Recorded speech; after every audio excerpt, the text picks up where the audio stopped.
Salut à tous, alors c'est Frédéric de la Vie. Alors ce soir, je voulais faire une petite vidéo à 3h38 du matin. Alors c'est le soir ou le matin. Je voulais faire une petite vidéo sur nos vices, sur les vices que peuvent avoir les hommes et les femmes, et comment nos vices sont en vérité des subterfuges créés par la nature pour continuer la vie. Alors, pas tous nos vices, mais certains de nos vices, ce que nous pouvons prendre pour des défauts et des comportements abjects, sont en vérité une façon à la nature de nous manipuler par des désirs que nous ne contrôlons pas, tout simplement. Donc, j'avais eu une petite discussion avec ma sœur, ma grande sœur Marianne, qui me disait, qui était en train de me dire qu'il y avait des femmes qui exagéraient, qui se faisaient mettre enceintes, qu'elle avait connu des femmes qui se faisaient mettre enceintes pour pouvoir récupérer un homme ou récupérer l'énergie de cet homme pour se faire entretenir. Et elle me disait que c'était vraiment quelque chose qui était vraiment dégoûtant. Alors, à cela, je lui répondais que tout simplement, c'était la nature qui avait mis en place un système pour pouvoir perdurer, un système pour que l'esprit perdure et que la vie continue à se transmettre coûte que coûte. Et que ce que nous prenons pour des vices, par exemple le fait de cette femme, comme on peut en voir souvent, c'est un cas fréquent où la femme se fait mettre enceinte. Alors c'est pour moi de la responsabilité de l'homme aussi, bien sûr, pas que de la femme, c'est les deux, et un homme devrait être responsable quand il a un petit, et une femme qui se fait mettre enceinte, bien sûr, est responsable de cet enfant, mais le fait de se faire mettre enceinte pour être entretenu peut être considéré comme un vice, comme c'est un besoin de récupérer de l'argent à l'homme, des fois il y a des femmes qui ont un désir vénal, un désir de s'accaparer l'énergie de l'homme, de l'énergie calorique, donc la puissance énergétique donnée par la possession de ce qu'a l'homme, en prenant tout ce qu'a l'homme, c'est classique chez la femme, ce manque, ce désir de prendre à l'homme, ce désir obsessionnel. L'homme, on voit rarement les hommes déshérités, on voit rarement les hommes essayer dans des mariages et dans des divorces ensuite de déposséder les femmes, alors qu'on voit souvent les femmes essayer de récupérer un maximum d'énergie à l'homme, ce qui est normal, je l'ai expliqué dans d'autres vidéos, mais ce besoin qu'on pourrait appeler compulsif et maladif de désirer prendre à l'homme fait que les femmes peuvent des fois tomber enceintes pour pouvoir prendre à l'homme, et ce vice, cette espèce d'obsession de prédation calorique chez l'homme, étant chez l'homme de la femme, chez l'homme, on prend à l'homme, est en vérité un système mis en place par la nature pour générer la vie. Car dans ce combat, dans cette récupération calorique qu'après fait la femme, en obligeant l'homme à lui donner de l'énergie parce qu'elle possède sa descendance, c'est en vérité la nature qui gagne, et c'est la nature qui réussit ce qu'elle désire, c'est-à-dire continuer à exister, que la vie continue à se transmettre et que l'esprit perdure en nous tous. Donc la conscience d'être, c'est un peu un désir divin qui utilise nos vices, donc le bien gagne malgré le mal, c'est-à-dire le mal est utilisé par le bien pour que continue la vie. Donc on peut voir que ce vice est en fin de compte une façon dont la nature nous manipule. Alors au même niveau, on peut voir ce besoin compulsif, frénétique de sexe chez l'homme, et associé à une espèce de dépendance affective de l'homme pour la femme. L'homme a besoin de posséder la femme, a besoin de la prendre, de se vider les burnes, si vous voulez, de lâcher la sauce. Il a besoin de la femme. On voit l'homme qui court après les femmes, le coureur de jupons, il a un besoin obsessionnel de prendre la femme, et des fois, il se fait avoir et la femme tombe enceinte, même s'il ne désire pas. Et le fait d'avoir ce désir obsessionnel de faire l'amour, à la base, c'est pas de se reproduire, mais d'avoir une relation sexuelle. Hein. Il n'y a qu'à voir le nombre de sites porno qui fleurissent partout et le commerce du porno, hein, qui est quelque chose d'énorme, énorme, parce que l'homme a un désir compulsif de sexualité, tout simplement. Et ce désir compulsif de sexualité, même s'il dit qu'il n'a pas envie de faire d'enfants, mène parfois au fait d'avoir des enfants. Et en fin de compte, ce désir compulsif est tout simplement un moyen qu'a mis la nature au point pour que la vie perdure, tout simplement. Donc l'homme est un malade, est un malade frénétique de sexe. Hein. Il désire la femme, il désire prendre la femme, tout simplement parce qu'il est programmé pour un jour lâcher la sauce et faire des petits. Alors, il a ce désir qu'il n'arrive pas à contrôler. En fin de compte, ce vice, cette obsession du sexe, on voit les hommes qui payent pour aller avec des femmes. La prostitution est quelque chose d'essentiellement féminin, pas masculin, est faite en fin de compte pour que l'homme un jour transmette la vie. Donc tous nos vices, en vérité, nos obsessions sexuelles sont une façon que la nature a de nous permettre à la vie et à l'esprit de perdurer. Voilà, et ce besoin qu'ont les femmes de prendre la calorie à l'homme par tous les moyens, même celui, un jour, d'avoir un enfant pour prendre l'énergie à l'homme, même si ça peut paraître égoïste, ça donne la vie. Donc vous voyez, nos vices, en fin de compte, sont manipulés par la nature pour, en fin de compte, faire le bien, tout simplement. Donc maintenant, il faut contrôler tout ça, mais il faut savoir que nous sommes, en fin de compte, programmés pour transmettre la vie. Quand j'entends sur certains forums des gens qui disent que la sexualité n'a pas que pour fonction de se reproduire, et ben je dis c'est faux. La sexualité a comme principale fonction de se reproduire, bien qu'elle ait aussi une fonction sociale. Et je l'ai expliqué dans mes vidéos précédentes que l'homme, le mâle, avait un attachement affectif à la femme, car la femme offrait son corps contre de la calorie, contre de l'énergie, et cela à partir du moment où nous sommes rentrés en savane, il y a à peu près 3 millions d'années, où il y a eu sûrement un changement climatique, une augmentation de la taille des déserts et des savanes au détriment des forêts, et l'homme a été en quelque sorte poussés, certains hominides poussés en dehors des forêts et se sont retrouvés dans une zone de savane arborée où rôdaient de terribles prédateurs qui étaient les grands fauves, et nos femmes bipèdes à l'époque, cette bipédie balbutiante, les rendait extrêmement vulnérables avec leurs petits dans les bras. Petits dans les bras, le bassin n'était pas encore assez large, petits dans les bras qu'elles ne pouvaient pas mettre sur le dos comme les femelles chimpanzés pour aller chercher la nourriture.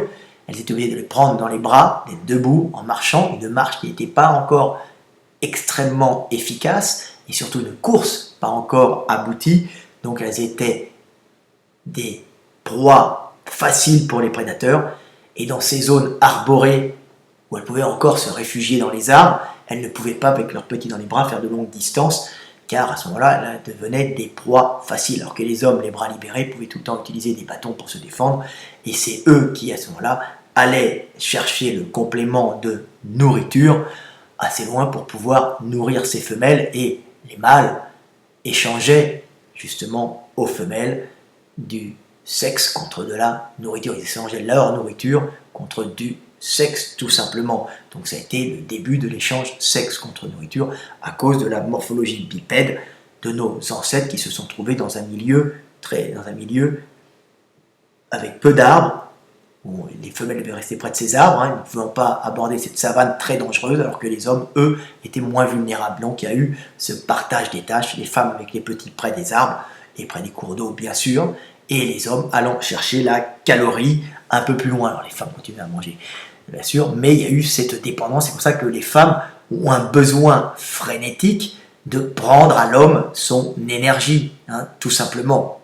Alors que l'homme a ce besoin frénétique d'aller chercher au loin la calorie pour la ramener à la femme et en échange de sexualité, car l'homme à ce moment-là a généré une angoisse existentielle, angoisse affective d'être délaissé par la femme. Les hommes sont des affectifs qui s'attachent à leur femme, alors que les femmes s'attachent en général d'une façon plus profonde et plus charnelle et plus totale à leurs enfants. Elles sont programmées pour aimer totalement leurs enfants, alors que l'homme est programmé pour rechercher la sexualité avec la femme, ce manque, et rechercher le regard de la femme, le besoin de l'attention de la femme, attention de la femme qui est en vérité illusoire, car la femme est programmée pour aimer ses petits principalement, et l'homme est programmé pour rechercher la sexualité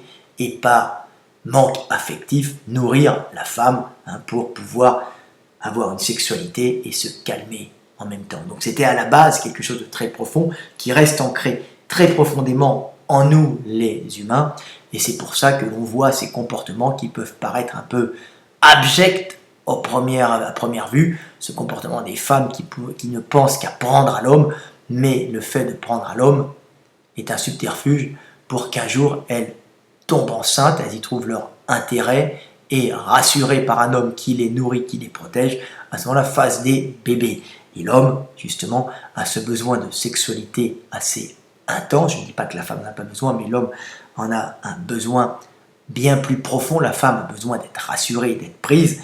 L'homme a besoin de sexualité, tout simplement pour se calmer. Alors que la femme ne se calme pas dans la sexualité, elle a besoin d'être essentiellement désirée, car le fait d'être désirée par un homme pendant des millions d'années lui a permis de survivre, alors que l'homme pouvait survivre lui-même en prenant sa calorie. La femme était dépendante énergétiquement. Donc le fait pour une femme de séduire l'homme lui permet d'acquérir la calorie par la séduction et ensuite de pouvoir transmettre la vie. Alors que l'homme, lui, n'a pas de risque, il peut chercher sa calorie tout seul, mais il a un besoin, une dépendance affective générée par justement l'évolution. C'est les hommes les plus dépendants affectivement des femmes qui continuent à les nourrir en échange de sexualité et affection, si vous voulez. La sexualité étant pour l'homme une marque d'affection. Donc c'est pour ça que nous avons deux mentalités totalement différentes et complémentaires, comme j'ai dit tout le temps. Les femmes, c'est la naissance de sexe, sexe contre nourriture, contre calories, je dis tout le temps, la naissance de la salope ou de la pute, ce qui est une blague, car en vérité, c'est une façon que la nature a trouvé, cette façon, que nos ancêtres, cette façon d'avoir des relations sociales intéressées, si vous voulez, énergétiquement, c'était la seule façon pour que nos femmes survivent. Voilà, nos femmes qui étaient devenues des proies dans ces savanes où rôdaient les lions. Car, ma petite histoire, bien sûr, c'est que nos ancêtres de forêt, comme les chimpanzés, quand ils étaient bipèdes, et en forêt, il y a peu de prédateurs, et à ce moment-là, les femelles portent les petits sur le dos et s'occupent elles-mêmes de nourrir les petits. Ce ne sont pas les hommes qui nourrissent les petits. Donc il n'y a pas cette dépendance quand on est en forêt, cette dépendance calorique des femelles primates, cette dépendance aux hommes pour pouvoir manger, car la femelle chimpanzé, la femelle gorille se nourrit elle-même et nourrit son petit, et ce ne sont pas les mâles qui nourrissent. Et nos ancêtres bien primitifs, avant de rentrer en savane, devaient avoir une vie sociale un peu faite de la même façon que celle des chimpanzés actuels qui vivent en forêt, car le milieu était similaire. Donc il n'y avait pas cet échange sexe contre nourriture. Il y avait des périodes d'oestrus où la femelle montrait par son comportement, par les phéromones qu'elle avait, qu'elle était disponible sexuellement, donc elle était en période de fertilité, et tous les hommes allaient sur elle. Alors qu'en passage en savane, il y a eu un énorme problème, la femme est devenue dépendante énergétiquement du mâle, et celles qui ont survécu, c'est celles qui se faisaient nourrir. Donc les groupes qui ont survécu, comme je l'explique encore, c'est des petites vidéos récapitulatives, celles qui ont survécu, c'est les groupes qui n'avaient plus de période d'oestrus pour les femelles, c'est-à-dire qui ne montraient plus leur période de fécondité. Donc, les mâles, à ce moment-là, ne s'intéressaient aux femelles en permanence. C'est les groupes qui ont plus de chances de survivre. C'est les groupes où les mâles s'intéressaient aux femelles en permanence, donc allaient chercher la nourriture et nourrissaient en permanence les femelles qui, elles, ne montraient pas leur période d'oestrus, d'une façon, bien sûr, ça s'est mis au point d'une façon inconsciente, c'est par la sélection naturelle. Hein. Donc les femelles qui ne montraient pas leur période d'oestrus étaient nourries en permanence, donc les groupes de femelles, les groupes de préhumains, si vous voulez. Donc c'est pour ça qu'il y a eu ce rapport nourriture, calories contre sexualité. C'est pour ça que nos hommes actuels sont des obsédés sexuels qui passent leur temps à courir les filles. Hein. Dans toute discussion avec les mecs qu'on peut avoir, à la fin, on parle tout le temps de nana, où est-ce qu'on peut en trouver, avec qui on peut baiser. On va moins s'intéresser à ce qu'apporte énergétiquement une femme, alors que les femmes, on les voit, sont souvent intéressées. Il y a qu'à voir Desperate Housewives ou bien New York, je sais pas, L'amour à New York, là je me souviens plus de la série, c'est une série pour les filles, où les filles discutent et elles sont heureuses d'avoir rencontré un avocat ou un juriste, et elles passent tout le temps, elles expliquent tout le temps la position sociale de l'homme qui correspond en fin de compte à l'équivalent en savane du mâle qui rapporterait beaucoup de calories. Il y a encore cette angoisse terrible chez la femme de manquer énergétiquement, hein, car pendant des millions d'années, la femme a dépendu de l'homme. Donc c'est pour ça que les femmes ont cette espèce de vice de prendre à l'homme, d'essayer de récupérer toute cette énergie à l'homme, tout simplement parce qu'elles ont été dépendantes très longtemps des hommes énergétiquement à cause de notre morphologie de la savane, et elles ont ce besoin de prendre parce qu'elles ont des petits à croissance lente. Nous sommes des individus sociaux avec une éducation extrêmement importante qui dure très longtemps, car nous sommes des êtres hyper sociaux qui ont réussi par hyper spécialisation de plein d'individus avec des fonctions différentes, hein, et des interactions, de créer une complexité sociale qui nous a permis de dominer la planète et de dominer le règne animal entre guillemets, ça veut dire d'avoir une espèce de conscience globale et de créer maintenant des réseaux informatiques et une espèce de Gaïa, une espèce de conscience planétaire. Donc voilà ce que j'avais à dire. Donc nos vices sont en vérité des subterfuges créés par la nature, donc ce besoin de sexe chez l'homme, ce besoin de se vider à tout prix, hein, cette espèce de dépendance affective, sexuelle, hein, et chez la femme, ce besoin d'être entretenue, de se faire payer le cinéma, pas le cinéma, le resto, de se faire payer des sacs Louis Vuitton, le besoin de se faire entretenir, le besoin de se faire, d'avoir des roses, hein, des fleurs. Qu'est-ce qu'une fleur? Qu'est-ce qu'un bouquet de fleurs? Sinon un sacrifice calorique pour des choses inutiles, des plantes qui vont mourir. Tout simplement, c'est demander à l'homme de lui prouver qu'il est capable de détruire des choses, hein, donc de dépenser de l'énergie dans des choses qui vont mourir et qui n'ont aucune utilité.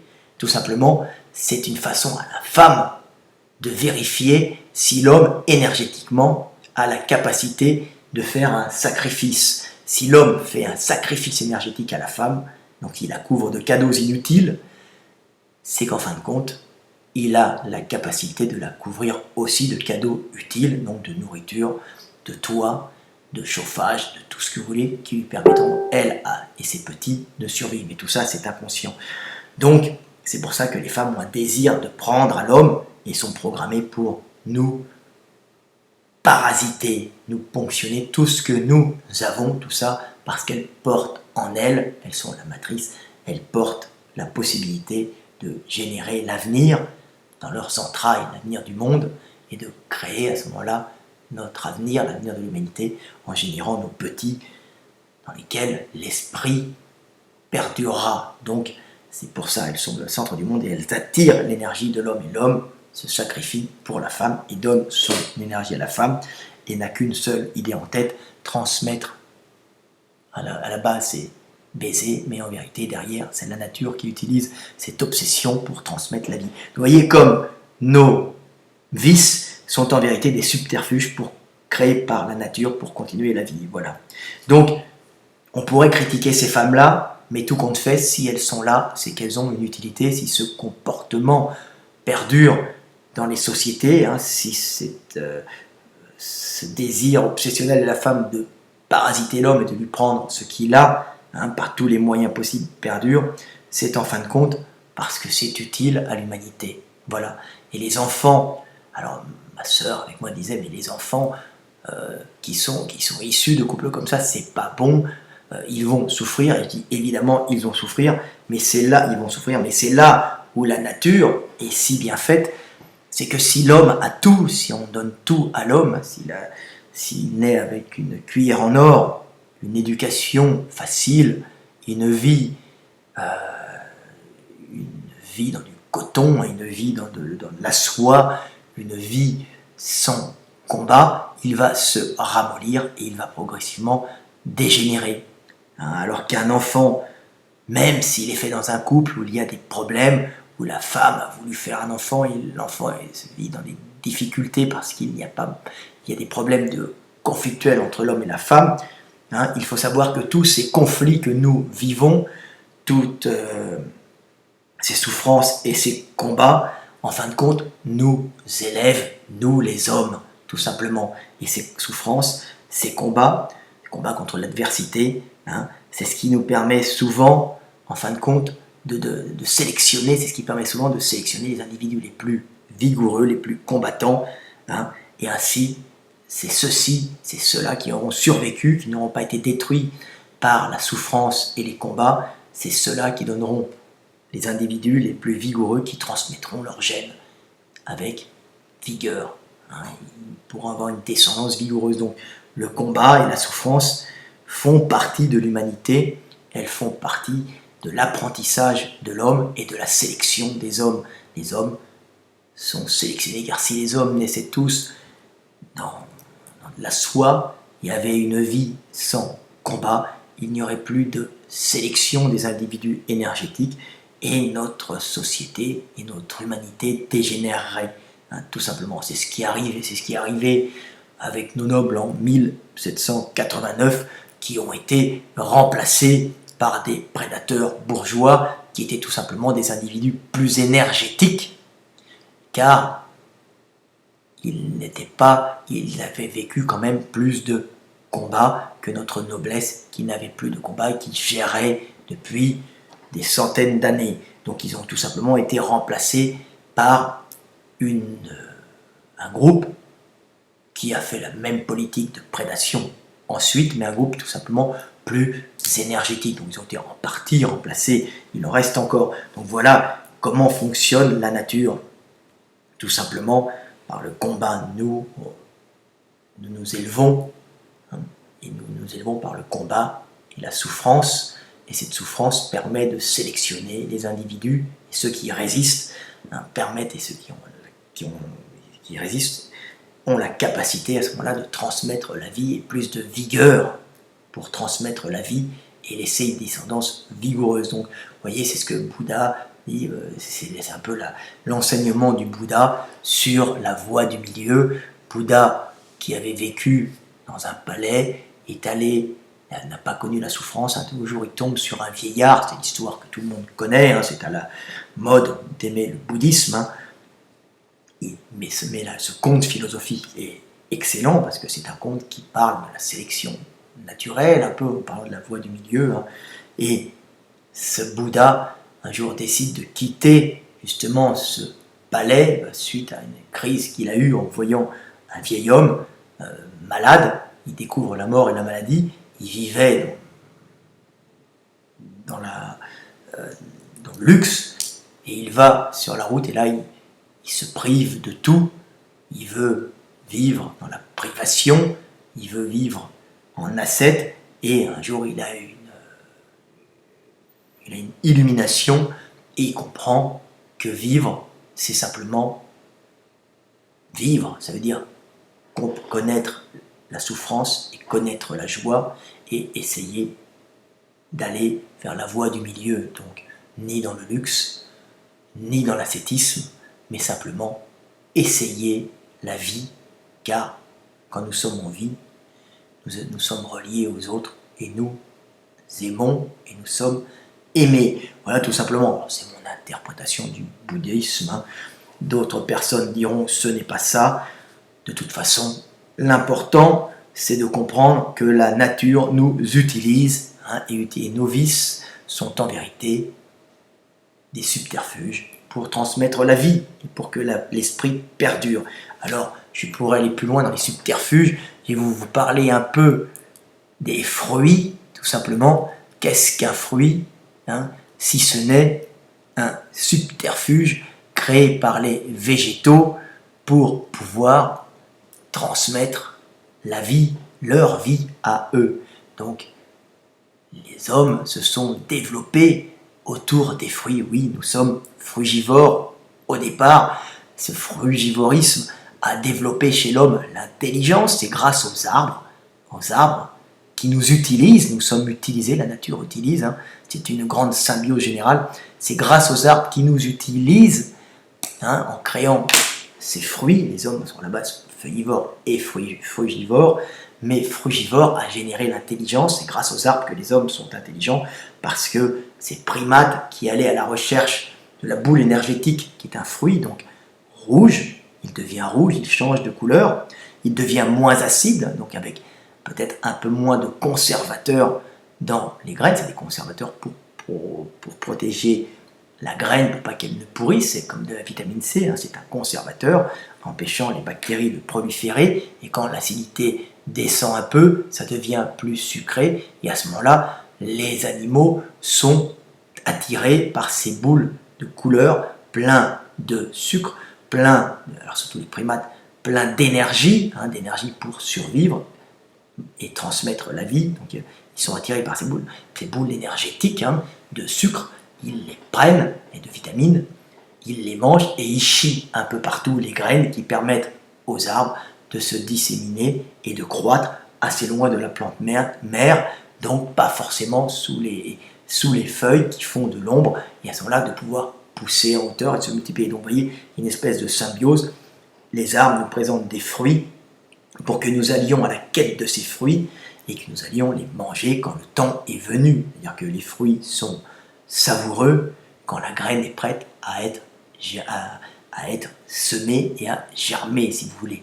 Avant, ils sont trop verts. Donc c'est une espèce de compte à rebours qui est dans le fruit. Regarde, moi je suis bon à manger car je suis bon à germer.